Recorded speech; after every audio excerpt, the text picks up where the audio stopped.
ताज्या बातम्यांसाठी महान करेला सबस्क्राइब करा आणि बेल आयकॉनला क्लिक करा। दारूसाठी पैसे दिले नाहीत म्हणून तरुणीची घरात घुसून हत्या। पोलिसांनी 5 आरोपींना ठोकल्या बेड्या। दारूसाठी पैसे मागितले, पैसे देण्यास नकार दिल्यानंतर 5 जणांनी घरात घुसून एका व्यक्तीवर प्राणघातक हल्ला केला। हल्ल्यादरम्यान मध्यस्थी करायला गेलेल्या एका 19 वर्षीय तरुणीचा मृत्यू झाल्याची धक्कादायक घटना कल्याणमध्ये घडली आहे। मयत मुलीचं नाव सानिया बागवान असं आहे। या प्रकरणात कल्याणच्या महात्मा फुले पोलिसांनी 5 आरोपींना अटक करून पुढील तपास सुरू केला आहे। मात्र या घटनेमुळे एकच खळबळ उडाली आहे। कल्याण पश्चिमेतील इंदिरानगर परिसरात निसार सय्यद राहतात। याच परिसरात गुलाम शेख नावाचा व्यक्ती राहतो। गुलाम शेख यांनी निसार सय्यद याच्याकडे दारू पिण्यासाठी पैसे मागितले।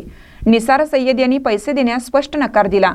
यावरून गुलाम शेख आणि निसार सय्यद यांच्यामध्ये किरकोळ वाद देखील झाला होता। निसार सय्यद हे घरी गेले।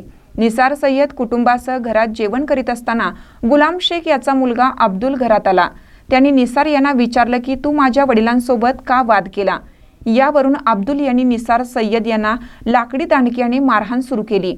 या मारहाणी दरम्यान निसार यांची मुलगी सानिया बागवान मध्यस्थी करायला आली। मध्यस्थी करत असताना गुलाम शेख, अब्दुल आणि त्याच्या परिसरात राहणाऱ्या 3 मित्र शोएब शेख, अजीज शेख आणि शाहीद शेख यांनी वडील आणि मुलीला मारहाण करायला सुरुवात केली। या मारहाणी दरम्यान सानिया बागवान हिचा मृत्यू झाला, तर निसार सय्यद हे गंभीर जखमी झाले। घटनेची माहिती मिळताच कल्याणचे महात्मा फुले पोलीस घटनास्थळी दाखल झाले। 1 तासाच्या आत हत्या करणाऱ्या 5ही आरोपींना बेड्या ठोकल्या आहेत। पुढील तपास पोलीस करीत आहेत। मात्र दारूसाठी पैसे मागितल्यानंतर झालेल्या वादात एका तरुणीची हत्या झाल्याने कल्याणमध्ये एकच खळबळ उडाली आहे।